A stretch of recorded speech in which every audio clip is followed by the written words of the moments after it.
Israel ఇరాన్ల మధ్య యుద్ధ ఉద్రిక్తతలు పెరుగుతున్న వేళ యెమెన్లలో హౌతీ మిలిటెంట్స్ రంగంలోకి దిగారు.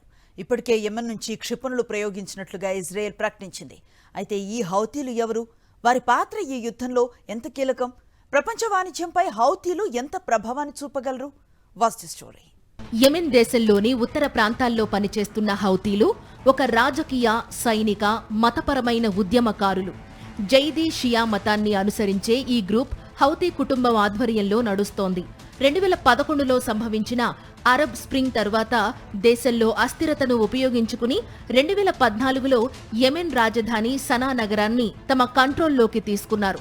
దీంతో 2015లో సౌదీ అరేబియా నేతృత్వంలో అరబ్ దేశాలు హౌతీలపై యుద్ధం ప్రారంభించాయి. ఈ కాలంలో హౌతీలు సౌదీ, యుఏఈ సైన్యాలను ధీటుగా ఎదుర్కొనడం తీవ్ర చర్చనీయాంశంగా మారింది.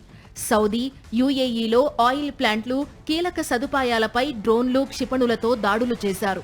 ఇది యెమెన్ భారీ సంక్షోభానికి దారితీసింది. అయితే 2022లో ఐక్యరాజ్య సమితి మధ్యవర్తిత్వంతో యుద్ధ విరమణ ఒప్పందం కుదిరింది.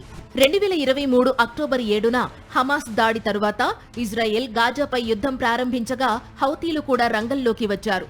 పాలస్తీనాకు మద్దతుగా రెడ్ సీలో అంతర్జాతీయ నౌకలపై దాడులు ప్రారంభించారు. ఇజ్రాయెల్పై కూడా డ్రోన్లు, క్షిపణులు ప్రయోగించారు.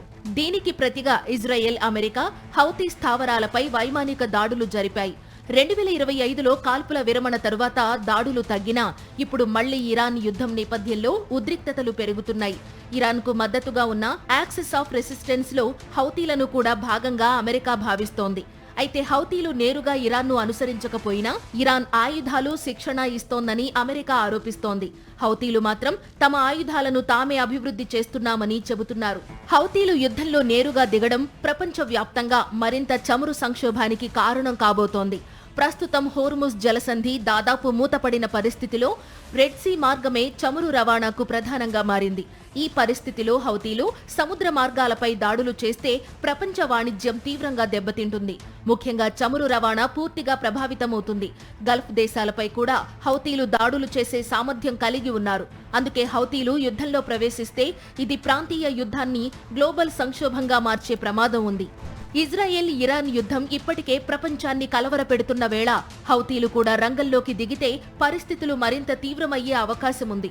ప్రపంచ వాణిజ్యం నుంచి ఇంధన సరఫరాల వరకు ప్రభావం ఎంత ఉంటుందో చెప్పలేని పరిస్థితి.